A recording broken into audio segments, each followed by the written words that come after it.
Welcome to the Vermilion Podcast, a free audio library of business strategies, creative inspiration, and industry knowledge for actors, filmmakers, writers, and anyone looking to activate their creative potential. I'm Misha Calvert, a writer-director who helps artists build the careers that they dream of.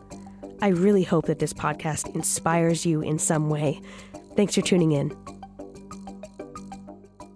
My guest this evening is an incredible singer-songwriter, actor, and musician, Kate Eberstadt. I'm so honored to have you here, Kate. Thank you for being here. Thank you for having me. I'm so honored to finally be on this podcast after listening. That's really huge. The other thing about Kate that I'm really, really proud to say is that she is my friend. Likewise. Thank you. Maybe the best of all. So, Kate, the number one thing going on in your life right now, I'm guessing, is your album. That is correct. Yes, it's taken over my life like a parasite, but in the best of ways. The album's called Heaven on Earth. Yes. It just released. Mm-hmm. Can you tell us a little bit about what kind of music it is and also the genesis of the album? Totally, yeah. So the kind of music on Heaven on Earth, we've been calling it existential pop recently, but I would say it falls in like the indie pop category, but it also leans on both my background as a singer-songwriter and my producer, Jake Crocker's background. I came from like a choral music background and classical music background, and he also was a choir kid. So I would say that there's some orchestral moments, some choral moments, pop moments, dance moments. So it takes you on a journey. Cool. How many songs are on the album? There are 9 songs that made it onto the album. How many didn't make it on? That is such a good question. And so several of the songs almost didn't make it on. The song Heaven on Earth was the first song that Jake and I worked on together. And often the first song that you work on with somebody is like a throwaway. Almost you're figuring out how you work with a producer and a songwriter together. But that song, which is in this now very stripped back Imogen Heap vocoder style, started as a 4 on the floor, like dance song about starting with suicidal ideation. Like we went like hard on that first song. And then that song got a little too crazy. So we put it down for a long time. We were like, this is the song where we have learned how to work with each other. But then we ended up bringing it back at the very end when my grandfather, who I was living with at the time, went into hospice, and the text in that song took on a totally different meaning. I was in Seattle with Jake, and I booked a flight that night, a red-eye, to go back to be with my granddad before he passed. And we recorded that song in like 3 hours, stripped it completely back. So that song almost didn't make it. And then Father John Wycamp, which is another stripped back song, almost didn't make it because it was also Once Upon a Time, like a pop record. Mm-hmm. Yeah. So there were a few things that we started, left, and then came back to at the very end and took everything away. Mm-hmm. Yeah. And how do you find that your actor training informs your work as a musician and singer? That is such a good question. I find them so linked to each other. Mm. Actor training helped me become a better storyteller completely. And I will sing his praises until I die, but Jade McCarty, who's both of our acting teacher, taught me how to think about story in a completely different way. And when I was writing this record, I was in conservatory at the beginning of when I started writing this record. In New York? Yes, at the studio in New York. And I was playing various characters, but Blanche was one who I was working through. Mm-hmm. At the time, I was turning 30 and entering my 30s. Mm-hmm. She's 30. She thinks her life is over. She's 30? Yeah. She looks 50. Yeah. Damn. And she felt 50, right? Yeah. Like, at that time, there were things that I related to in that character that I really didn't want to see. And I was thinking about Blanche, and in various of the songs, I can see the scene study coming through. Like in the song Timmy Chalamet, part of that to me is also about the newspaper boy scene with Blanche, where she's imagining this fantasy of romance. For just a minute, she gets to experience it, and then it disappears. Yeah, and so Timmy was the newspaper boy in my mind. Wow. This is the second time that Tennessee Williams has come up on the podcast. I know. Yeah. It's one of my favorite playwrights. Yeah. Your Alma. Yeah. Well remembered. Yes. I'm burning up with my desire. I would love to see you play Alma, honestly. Yeah. I recently had a return to acting in a film, and my friend just gave me a straight offer. I didn't even audition for it. Oh, cool. And it was cool to be back in the saddle with acting. Yeah. Well, what was that like for you to be back after directing and writing for this time? I started directing the film. Really? You're like in the seat? Yeah, certain scenes I was like, why are you filming in there? This room is already set. We should film this room. It's much nicer. And the director's like, yeah, you're right. The director brain was just on. Yeah. Well, I found myself protecting myself as an actor and trying to make sure that I was well represented and that the shots were going to come out well. So it's a fine line between open communication with actor and director and taking over. I really tried not to take over. For the most part, it was successful, but I think that ultimately will yield a better product, at least for my footage. So in that sense, it was like advocacy, I would say. Totally. And I knew what the language to just shorthand it. Because the thing Right. you don't want to do is like take up a whole bunch of time being this vacuum of attention and need on the day. If you have something you have to communicate, just do it quickly and efficiently and you're Totally. fine. Well, yeah, it's in the service of the story, right? That's what we were taught in conservatory, is that your job as an actor is to serve the story. And that kind of brings me back to like how I see songwriting and acting as so connected too, because you're telling the story. And what I do as a songwriter is in pursuit of the story or the emotion, the story of the song. And you're always playing a version of yourself, even if you're being completely honest. That's where craft comes in. Like you're becoming a version of yourself in a song, or a song is like capturing a postcard of a moment in time of yourself. And then you play that character over and over again. At least like for me in the live show, I'm like playing that part of me and finding it in real time too. I guess that makes a lot of sense, and I've heard musicians talk like that, but I think maybe this is the first time that I'm actually thinking about music as storytelling, like the first time in my life. Yeah, totally. Yeah, there's the storytelling role of when it comes to writing, just like in film, there's the script, and then there's the doing of, like when you get to the microphone and you are recording the song, and then there's all of the storytelling of the editing process, which similarly in music to film, it's an editor's medium, and then there's the actual moment on stage and what you choose to perform in that moment or express. Wow. So what are some of the stories that you tell on Heaven on Earth, available on Spotify and Apple Music All cameras. and everywhere else that music can be found? Well, you asked like what the origin of the record was, and I was reflecting on that before coming here. And I started the record 4 years ago now, which is crazy. Yeah. Some projects just take their sweet time maturing, especially when you're a perfectionist. And there were a few things happening at the same time. One was that I was turning 30, and I had always imagined checkpoints happening by that stage in my life, as I'm sure a lot of people do. I thought I would be on the cover of Vanity Fair. Right? Like, genuinely, from an artistic level, there were things that I thought that I would have blown up by then. And I would have had my huge break probably when I was like 25, right? Yeah. And that had not yet happened. And I had been making work and doing the work and the grind, and like nothing had popped off. Also, like on a personal level, I thought that I would be married and have kids at that point. And I grew up in a like pretty traditional family, and it wasn't even that expectation was put on me. Like I put that on myself, and that's what I imagined. I did not imagine an alternative to that. That had not happened. I was in a relationship that was falling apart slowly, and you know that feeling when like the rug is being pulled out from under you so slowly, like something's shifting. Oh God! And it's like they're fading away, like in a dream. Further and further. And like I know that you're standing in front of me, but you're kind of not here anymore. And so I could feel that falling apart. And then also, some of the people I spent the most time with in New York were just either leaving, moving out to other places. My sister, who's like my best friend, and I had lived together, and worked together for so long, and she was moving into a new chapter of her life.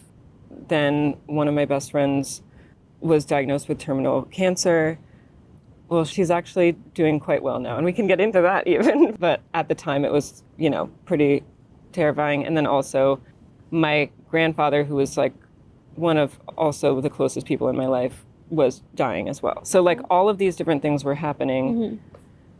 So a lot of my life was changing, and there was so much transition, and I just didn't know what the future looked like. Yeah. And there was so much anxiety that came with that. And I also was having, I forget if I said this already, but debilitating migraines. Oh God, no. Yeah.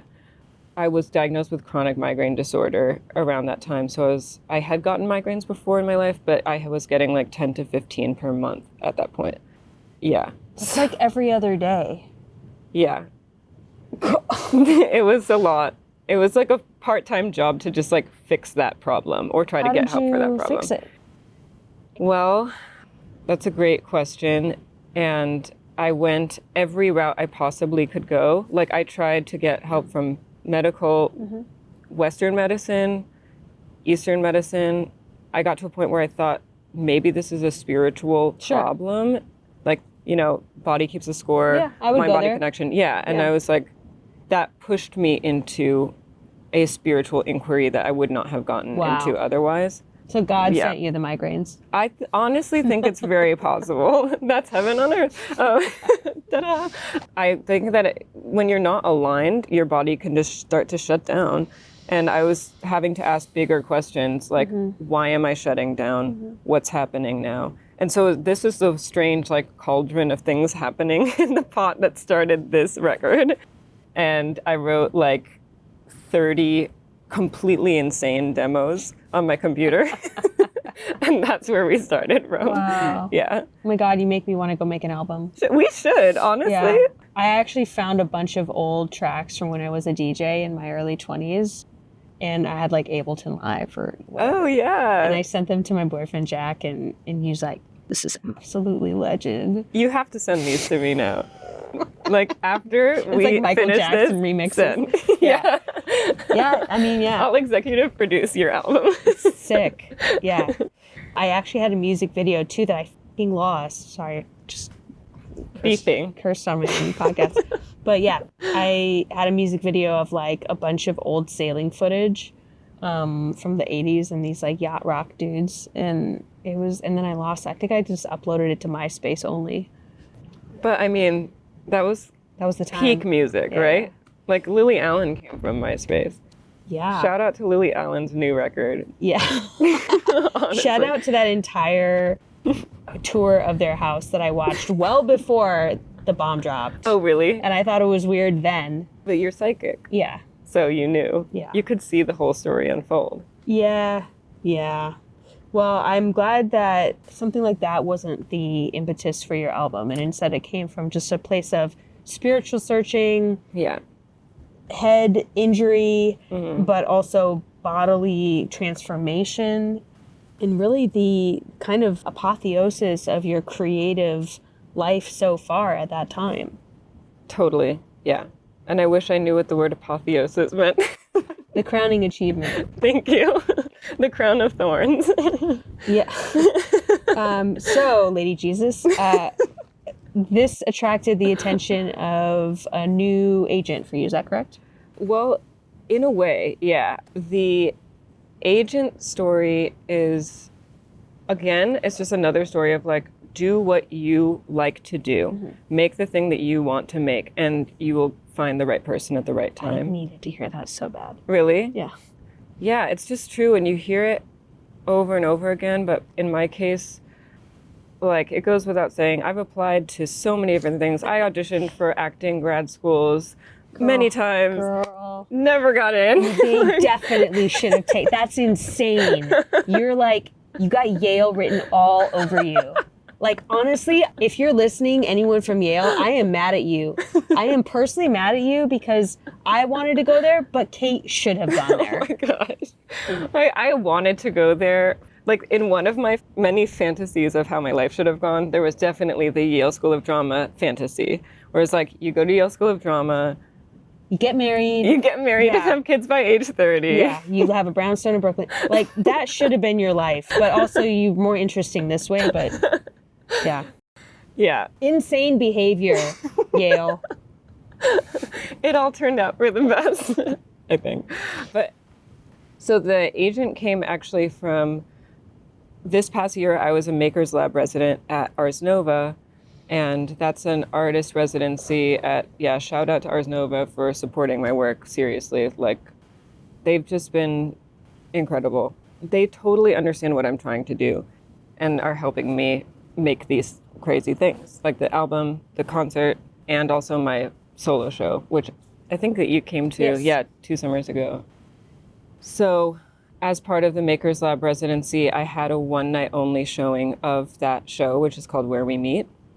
And they invited the person who is now my agent to come to a 2 p.m. dress rehearsal for that. Whoa. And he was there at the right place at the right time, where I was really just showing a piece of work that I was proud of, and in part because I didn't get into grad school. Like, I think about what would have happened if I had gone to grad school, and I wouldn't have made this album. I wouldn't have made that show Where We Meet. Wouldn't have this agent now. Like, yeah. It's so strange how these things work. Because that's what I, at one point, thought that I really, really wanted, was to go to grad acting school. I wouldn't have been a filmmaker. Really?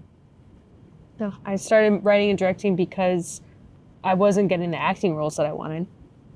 There you go. Yeah. So desperation, really.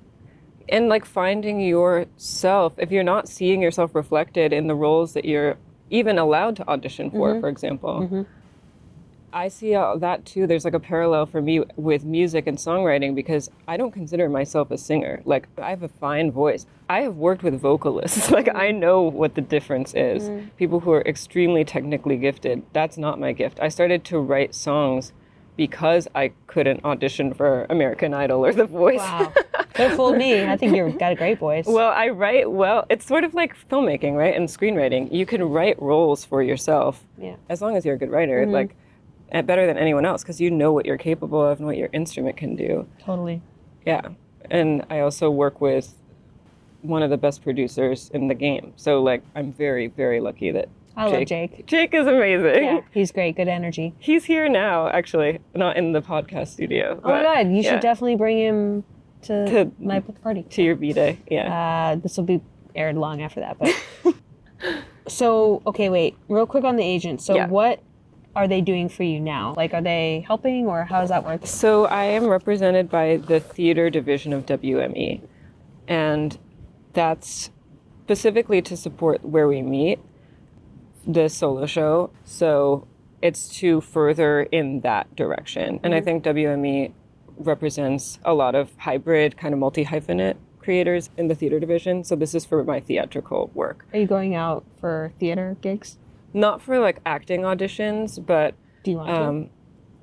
If the right thing comes up, yeah.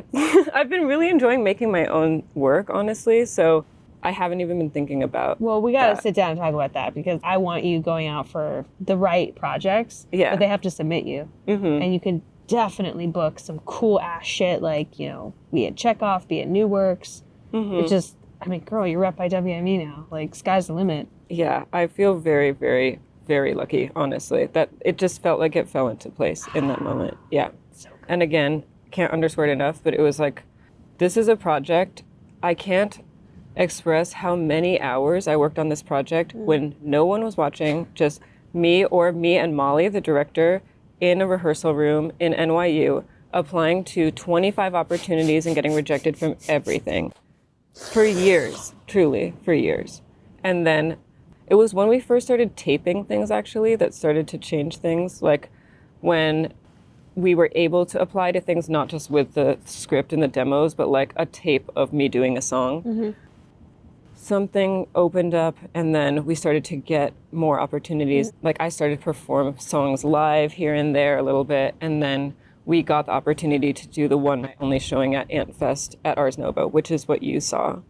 And then I felt like that started to turn and the energy started to change. But we worked on that just by ourselves for years without anyone. Wow. Yeah. How many years? Well, actually, it depends on when you count the project starting, because I first wrote a version of a show about my time teaching in a refugee camp in Germany, which is what Where We Meet talks about, in 2017. Wow.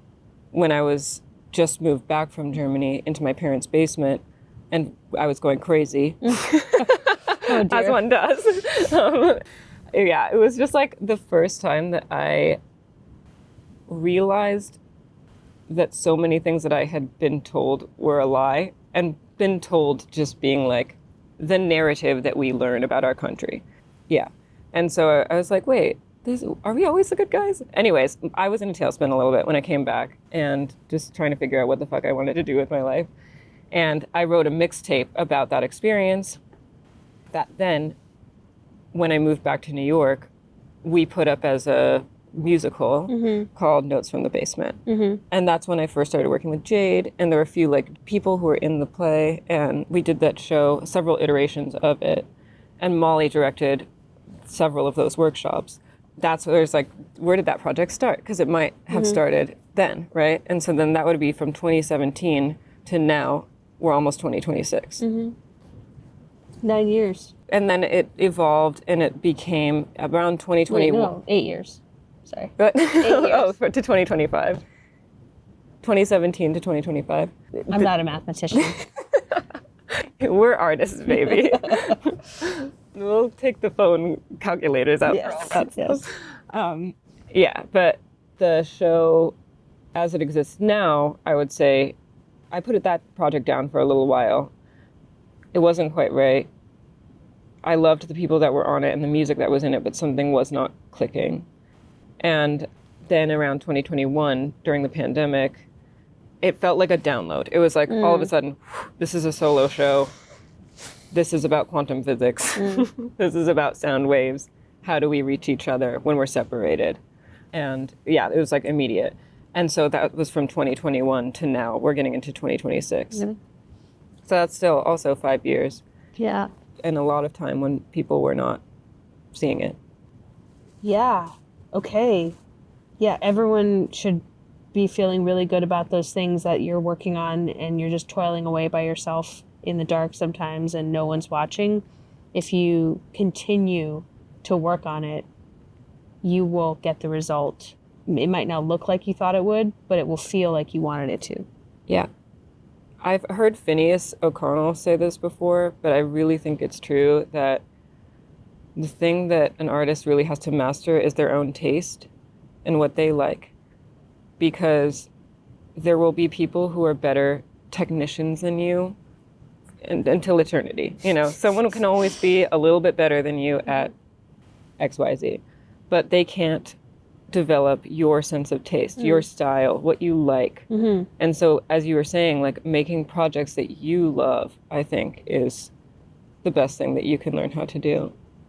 I was just thinking about that this morning. Really? Yeah, because I had an all-day edit today on a short film, and I find I consistently face down the battle between the desire to make a good film for public approval and the desire to make a film that I care about and not caring what other people think about it. And those are constantly at war. And this morning I just had to give myself a little pep talk of, well, hang on, why am I so anxious about getting it right in the edit?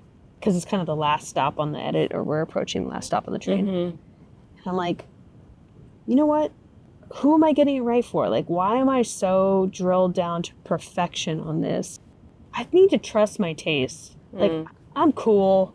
I like cool things, and what I think is cool is cool. And also, I was going over some flyover states recently, and I just was like, in these other states, God, I sound really pretentious right now. Awful, liberal. But truly, I think a lot of people are asleep and not able to create anything at all, and have, frankly, no taste. Not just in flyover states, but like all over America. And to be able to have any taste at all that is remotely good is like kind of rare. Yeah. So why don't I just be proud of that? Well, yeah, because we're also being completely brainwashed and our attention is being stolen from us all the time. Like, it's really hard to develop one's own sense of taste when we're on a screen scrolling all day, right?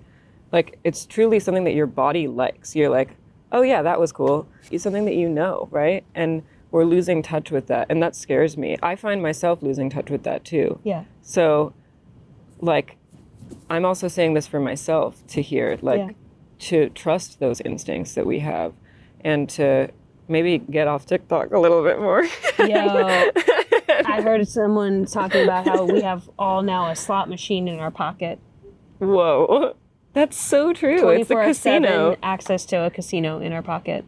It's so true. Well, so how do you navigate that? Because you're one of the busiest people I know, and your attention is so valuable. And I feel like you're really focused. Thank you. I mean, I've cut out a lot of other dopamine and chemical distractors. I basically don't do any drugs whatsoever anymore. I don't drink alcohol. I drink very little coffee now, but I also have an adrenal condition from working so hard. So I have to really be conscientious about how I spend my days, and I can't work 190, 80-hour weeks anymore. So my time is limited. 100. I know. It got real bad. But now I'm just, because of this political situation that we're in America, I don't even want to call it like a news cycle, because it's just the downfall of democracy potentially. And so now I'm like, when I go online, it's mostly to check, and then I can just spiral from there. Right. That's a cortisol spike immediately. Yeah. Yeah. So I have to be really mindful of that. And I basically just, like, I'll download it and then delete the app. Like, or I have to post stuff for millions, so I'll post and then I delete the app, and I try not to get lost in like a Threads hole, you know? Yeah, totally. It's really hard though, like, to exercise that amount of self-control when it's a dopamine thing, right? It's like telling any other kind of addict, like, okay, well, you can have a little bit and then turn it off. Yeah, and I think with drugs as well as with gambling or your phone or whatever, it's solving another problem. And so I'm trying to get dopamine from other places now. I'm trying to really get enough sleep and enough balanced diet, wholesome foods, wholesome relationships, trying to repair my family. Having a boyfriend really helps. Just that the love and chemical balance coming in helps me to not be so reliant on the other stuff. Yeah, definitely. It's so important for artists to protect that. It's so important. And again, I'm trying to give myself this message because it's something I've been battling while releasing this album. Like, it's a very online mode that you get into when you're promoting any kind of project. Yeah. And also being in the world, and so much of the world is virtual now. So maintaining that while also I'm trying to create some kind of boundaries so I have a life outside of literally when I wake up to when I go to sleep, you know? Yeah. And what you're just saying about relationships, and you're in a romantic relationship, like protecting your friendships, having these places where I'm rereading The Artist's Way, and Julia Cameron says that attention is, first of all, talk about currency from your other podcast episode, like an artist's currency is their attention and what they pay attention to, just like all human beings. But also it's a form of love, like noticing the person in front of you, or the piece in front of you, or the artistic problem that you're solving. Yeah. This whole talk about maybe looking for things in the wrong places, it has me thinking about Candy and the movie that we made together, and your beautiful song. So this song, Candy, what would you say that it's about? It's definitely drawing from experiences that I had in my early and mid-20s in the club and party scene in New York. And I also was battling with basically like running into the party scene to escape a lot of demons, literal and metaphorical, that were following me. And so the song itself, which I think the film captures so beautifully, is both euphoric and it has this much darker undertone to it, and like almost spiritual warfare aspect to it. So hell on earth. Yeah, hell on earth. Seeking heaven on earth by escaping, but you are, running away from hell on earth. Yeah. Yeah. We shot that in 2 days, was it? Yeah. 2 overnights? Yeah. 2 overnights, 2 I overnights. think. Yeah. That was crazy. That was insane. So much fun. Yeah. And also, like, maybe we could talk about the whole creative process for that, because that was wild. Like, I didn't know you that well. No, we did not know each other. This is how we got to know each other. I just said I was going to direct any music video for free. And then you're like, great. And then we talked and listened to the album, and I was like, this is the song. Yep. And so we thought we were just making a music video. And I mean, it's definitely got that in it. But I was like, why don't you make a short film as well? And you're like, okay. And then so it kind of ballooned, as my projects tend to do, and became this huge, ambitious short film. Well, you tell the next part.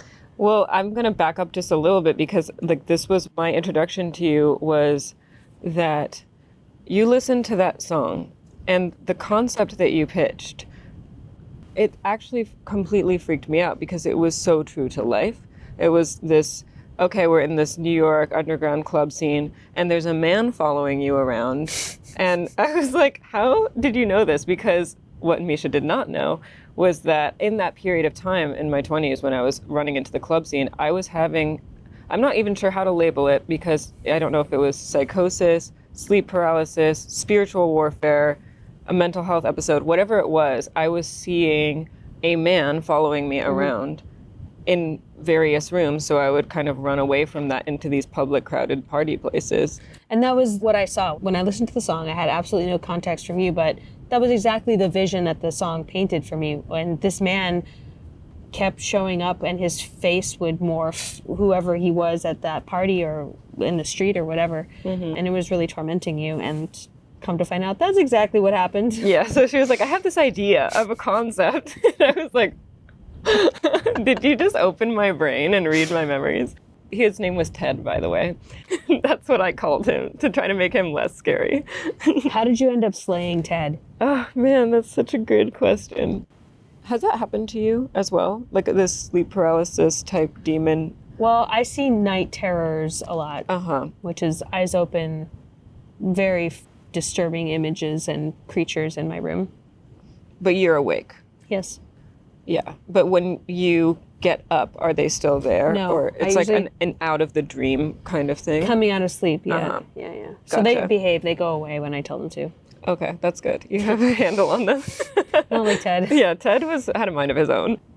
What helped with Ted ultimately? The last Ted episode I had, I was 27, and what did not help was I went to a psychiatrist who then was like, let's summon Ted into the room right now and have a conversation, the three of us. No, off. And I was like, no.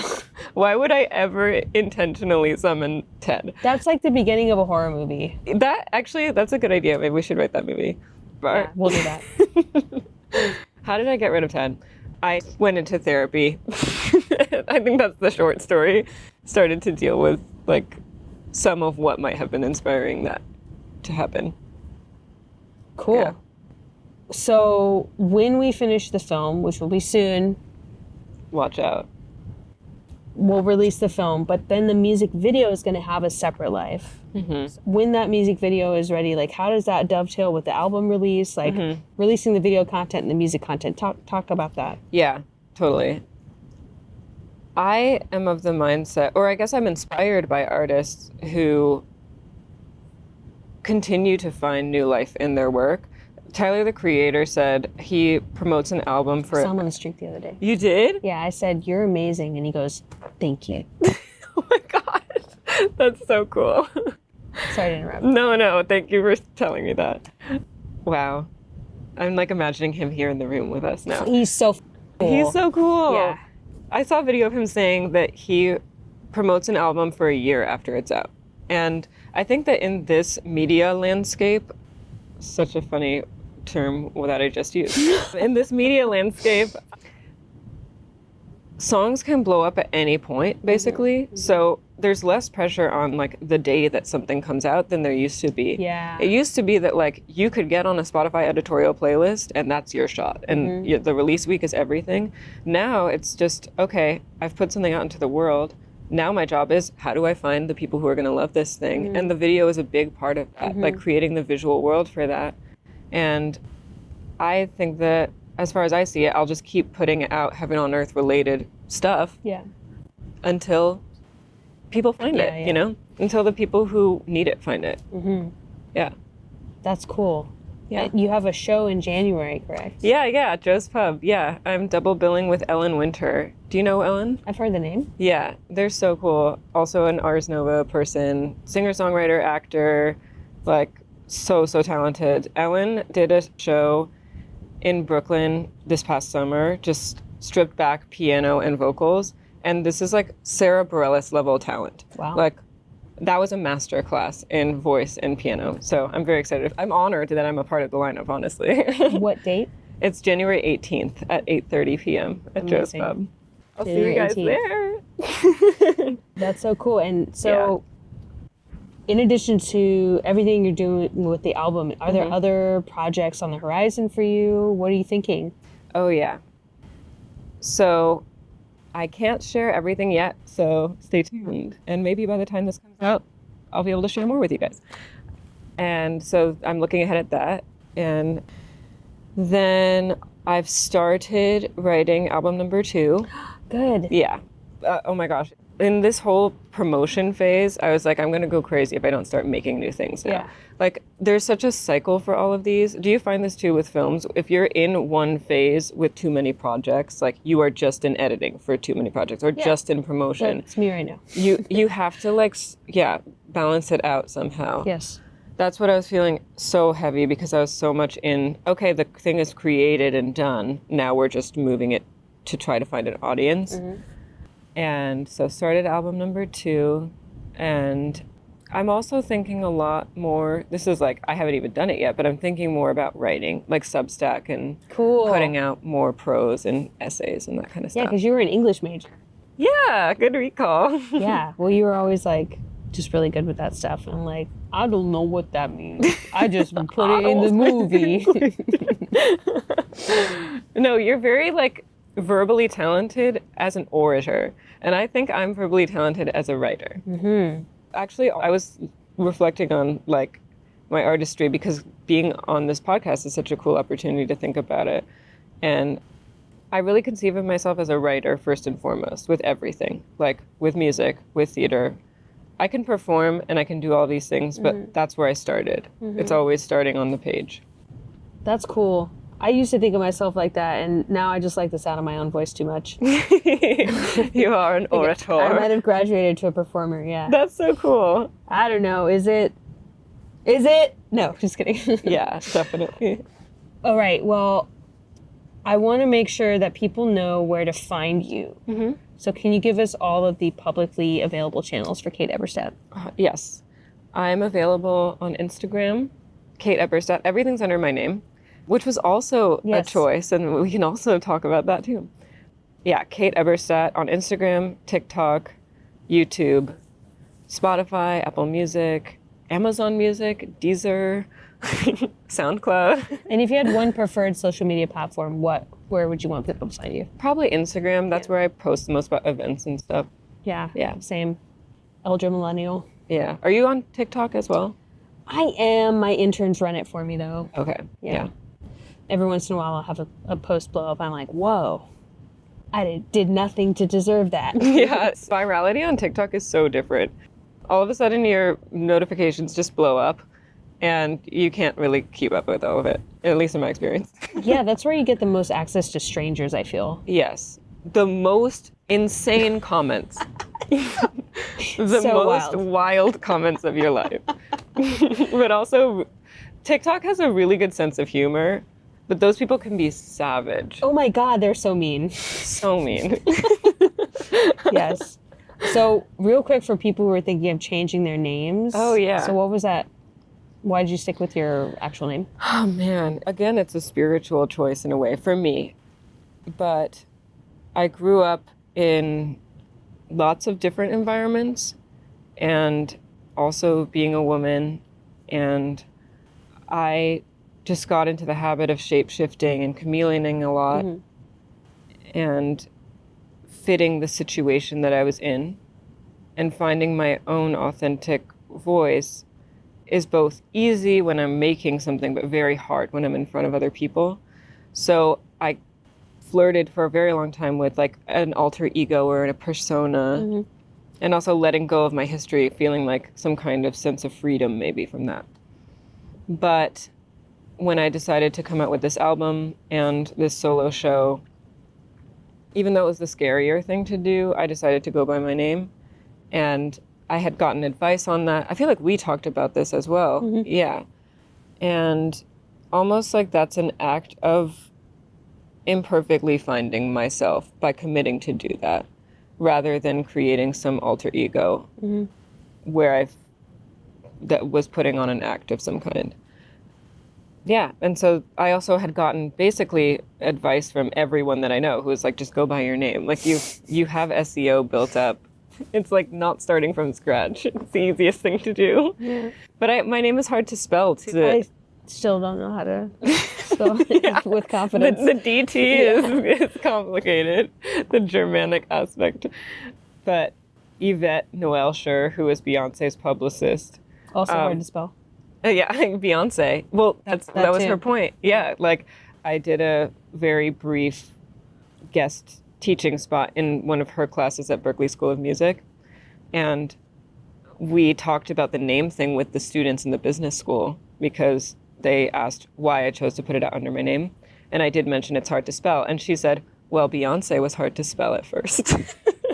Yeah. She's like, they'll learn how to spell your name. Nice. Yeah. Oh, man, I just love you so much. I love you, too. Thank you for having me. My pleasure. My pleasure. And everyone, play my friend Kate's album. Look her up. Give her a follow. The stuff you've been posting also lately is just very fire, like the little videos and stuff. Thank you. Yeah. Thank you. High quality. Thank you. Yeah, we're experimenting with all kinds of things, so come check it out. And Candy soon. Yeah. Candy and Heaven on Earth. Go download it right now, guys. Yeah. Thanks, Kate. Thank you. Bye. See you next week. See ya. The Vermilion Podcast is sponsored by Vermilion, a home for artists. We offer classes, coaching, and community for creatives and innovators in the arts. If you're ready to find your voice and build the life of your dreams, we're here to support you every step of the way. Check out clubvermilion.com and schedule a free call today.